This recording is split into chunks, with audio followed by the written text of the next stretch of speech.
आप चाहते हैं कि बगैर घबराए बात करें तो आज 6 तरीके बताता हूं। मेरी तरह आप भी बगैर घबराए सबसे बात करना शुरू करेंगे। दोस्तों, दुनिया में 2 तरह के लोग होते हैं। एक मेरी तरह इंट्रोवर्ट, शर्माते रहते हैं बात करते हुए, और दूसरा आपकी तरह एक्सट्रोवर्ट। इंट्रोवर्ट वो होते हैं जो ज्यादातर अपनी दुनिया में मगन रहते हैं, ज्यादा बोलना पसंद नहीं करते और सोशल इंटरेक्शन में बड़े कमजोर होते हैं। और दूसरी तरफ आपकी तरह एक्सट्रोवर्ट, जो ये वो लोग होते हैं जो हर जगह खुलकर बात करते हैं। उनके लिए दूसरों से कम्युनिकेट करना कख मसला भी नहीं होता। लेकिन एक तीसरी किस्म भी है जो मेरे साथ खड़े हुए हैं, ये सबसे कंफ्यूज रहते हैं।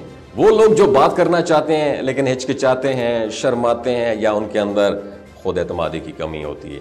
अगर आप भी ऐसे हैं तो आज मैं आपको 6 ऐसे जबरदस्त तरीके बताने वाला हूं जिन पर अमल करके आप खुल के और बगैर झिझक के दूसरों से बात कर सकेंगे। सबसे पहले आपको अपने ज़हन से ये निकालना होगा कि आप शर्मीले हैं।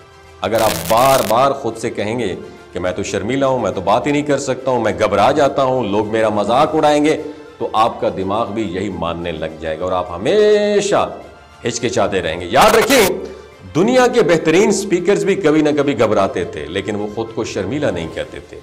अगर आप बार बार खुद को शर्मीला कहेंगे तो आपका दिमाग उसे हकीकत मान लेगा और हर बार आपके अंदर झिझक आएगी।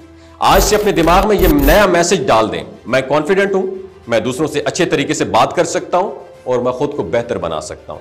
यह सोचते ही आपके रवैये में फर्क आना शुरू हो जाएगा मेरे दोस्त। दूसरा तरीका वो ये है, आप आई कांटेक्ट की प्रैक्टिस करें। ज्यादातर लोग बातचीत के दौरान आई कांटेक्ट नहीं बना पाते और इसी वजह से वो कमजोर और गैर संजीदा नजर आते हैं। आई कांटेक्ट बनाने से आप ना सिर्फ ज्यादा कॉन्फिडेंट महसूस करेंगे अपने आप को, बल्कि अगले बंदे को भी आपके ऊपर ट्रस्ट होगा। इसकी प्रैक्टिस करने के लिए आप आईने के सामने खड़े होकर खुद से बात करें और अपनी आंखों में देखें। और इसके अलावा जब आप बाहर निकलें तो कोशिश करें कि लोगों की आंखों में देखकर हल्की सी मुस्कुराहट, हाँ, जिसकी आंखें मोटी हों उसके साथ जरूर हल्की सी मुस्कुराहट दें। शुरू में ये आपको मुश्किल लगेगा, लेकिन आहिस्ता आहिस्ता ये आपकी आदत बन जाएगी और आपकी झिझक खुद ही खत्म हो जाएगी। समझे ना कि नहीं समझे? अब नहीं समझे तो तीसरा तरीका समझिए, लोगों से बात करने की आदत डालें। हम में से ज्यादातर लोग इसलिए नहीं बोलते क्योंकि हमें ये खौफ होता है लोग हमारे बारे में क्या सोचेंगे। अगर मैंने कुछ गलत बोल दिया तो क्या होगा, अगर किसी ने मेरा मजाक उड़ा दिया तो क्या होगा। लेकिन हकीकत यह है, अगर आप किसी अजनबी से बात करते हैं और कुछ गलत भी कह देते हैं, उससे कोई कख फर्क नहीं पड़ता क्योंकि वो शख्स आपको जानता ही नहीं और शायद दोबारा कभी ना मिले। तो अपनी झिझक खत्म करने के लिए अजनबी लोगों से बात करने की प्रैक्टिस करें। किसी कैफे, दुकान या पार्क में किसी नए बंदे से छोटी छोटी बातें शुरू करें, जैसे ये जगह कैसी है यार, आप कहाँ से हैं, वेयर आर यू फ्रॉम, या ये काम आपने कैसे किया। जब आप अनजान लोगों से बात करने की आदत डालेंगे तो आपको जानने वालों से बात करने में कोई भी मसला नहीं होगा। चौथा तरीका, करने की आदत डालें। अगर आप ये सोचकर बैठे हैं कि लोग पहले आपके पास आएं और बात करें तो ऐसा नहीं होगा, आपको खुद पहल करनी होगी। जब भी आप किसी ग्रुप या नए माहौल में जाएं, इंतजार करने की बजाय खुद सलाम करें, कोई हल्का फुल्का सवाल करें और गुफ्तगू शुरू करें। जब आप पहल करने लगेंगे तो आपको जल्द ही एहसास होगा कि बातचीत करना इतना मुश्किल नहीं था जितना आपने सोचा हुआ था। पांचवा जबरदस्त तरीका यह है, हमेशा किसी भी बातचीत के लिए मौजू तैयार करें। टॉपिक ऑफ डिस्कशन ये आपके पास तैयार होना चाहिए।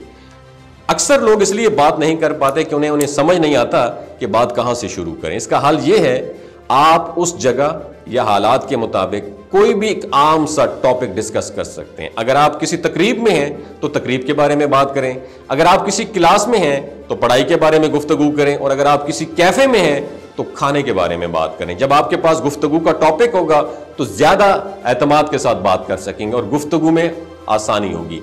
छठा और आखिरी तरीका, दिमाग की खिड़कियों को खोल के सुनिएगा। दूसरों को गौर से सुनने और उनका अंदाज समझने की आदत डालें। जब आप किसी के साथ बात कर रहे हो तो उसके बोलने के अंदाज, बॉडी लैंग्वेज और अल्फाज पर ध्यान दें। लोग किस तरह अपनी बात शुरू करते हैं, कहां कहां तवक्कुफ करते हैं, वक्फा ब्रेक लेते हैं और कैसे अपने ख्यालात का इजहार करते हैं। जब आप दूसरों को बगौर सुनेंगे तो आप उनकी बात करने के अंदाज को सीख पाएंगे और उसे अपनी गुफ्तगू में शामिल कर पाएंगे। इससे आपकी कम्युनिकेशन बेहतर होगी और दूसरों के साथ बात करते हुए आप ज्यादा कुदरती तौर पर नेचुरल महसूस करेंगे। याद रखें, खुद एतमादी एक स्किल है, एक एक्सपर्टी है, एक महारत है और हर महारत की तरह इसे भी प्रैक्टिस से बेहतर बनाया जा सकता है। सबसे पहले खुद को शर्मीला समझना बंद कर दें, दूसरों की आंखों में आंखें देख के बात करें, अजनबी लोगों से गुफ्तगू की प्रैक्टिस करें, पहल करने की आदत डालें, गुफ्तगू के मौज़ूआत पे पहले से सोचें और दूसरों को गौर से सुनें। अगर आप इन 6 नुकात पर अमल करेंगे तो मैं दावे से कहता हूं आपकी झिझक आहिस्ता आहिस्ता खत्म हो जाएगी और आपका कॉन्फिडेंस के साथ दूसरों से बात कर सकेंगे। ये आप पे डिपेंड करता है, आप आज से इन चीज़ों पर अमल करना शुरू कर दें या फिर हमेशा की तरह मैं तो शर्मीला ही हूँ ये कह के पीछे हट जाते हैं। अगर आप वाकई खुद को बदलना चाहते हैं तो अभी से पहला कदम उठाएं, बाहर जाएं, किसी नए शख्स से बात करें, आंखों में आंखें डाल के बात करें और सबसे बढ़कर खुद पर यकीन रखें कि आप कर सकते हैं। अपना बहुत ख्याल रखिएगा। अल्लाह हाफिज। ये जो गिलगित बल्तिस्तान के लोग हैं ना, इनकी एवरेज उम्र 90 साल से भी ज्यादा होती है। You know why? क्योंकि ये लोग शिलाजीत इस्तेमाल करते हैं। शिलाजीत के अंदर 85 मिनरल्स होते हैं। अगर आप चीजों को जल्दी भूल जाते हैं, मर्दाना कमजोरी महसूस करते हैं, औलाद जैसी नेमत से महरूम हैं, आपके स्पर्म काउंट कम है, टेस्टोस्टेरोन हार्मोन इम्बैलेंस हैं, आप सदाबहार जवान नजर आना चाहते हैं, खून की कमी को दूर करना चाहते हैं, हड्डियों जोड़ों के दर्दों से निजात हासिल करना चाहते हैं, मोटापा कम करना चाहते हैं, तो डॉक्टर असद महमूद की प्योर एंड नेचुरल शिलाजीत जरूर इस्तेमाल करें। एक बात आपने दिमाग की खिड़कियों को खोल के सुननी है और याद रखनी है, हमेशा ऑर्गेनिक और कुदरती चीजों का इस्तेमाल करें। केमिकल वाले फूड सप्लीमेंट खुदारा आपने इस्तेमाल नहीं करने। अगर आप शिलाजीत को ऑर्डर करना चाहते हैं तो नीचे दिए गए व्हाट्सएप नंबर पर राब्ता करें। 3 बातों का ख्याल रखना है, हामला खवातीन, हाई ब्लड प्रेशर में मुब्तला अफराद और 15 से 20 साल नौजवान नस्ल जो गैर शादीशुदा है, सेक्सुअल पावर को बूस्ट करने के लिए इस्तेमाल कर रही है, तो डॉक्टर की एडवाइस के बगैर खुदारा इस्तेमाल ना करें। बाकी सारे लोग बेधड़क गर्मियों और सर्दियों में इस्तेमाल कर सकते हैं। डॉक्टर असद महमूद की लोगो वाली, डॉक्टर असद महमूद की प्योर एंड नेचुरल शिलाजीत जरूर इस्तेमाल करें। अपना बहुत ख्याल रखिएगा। अल्लाह हाफिज।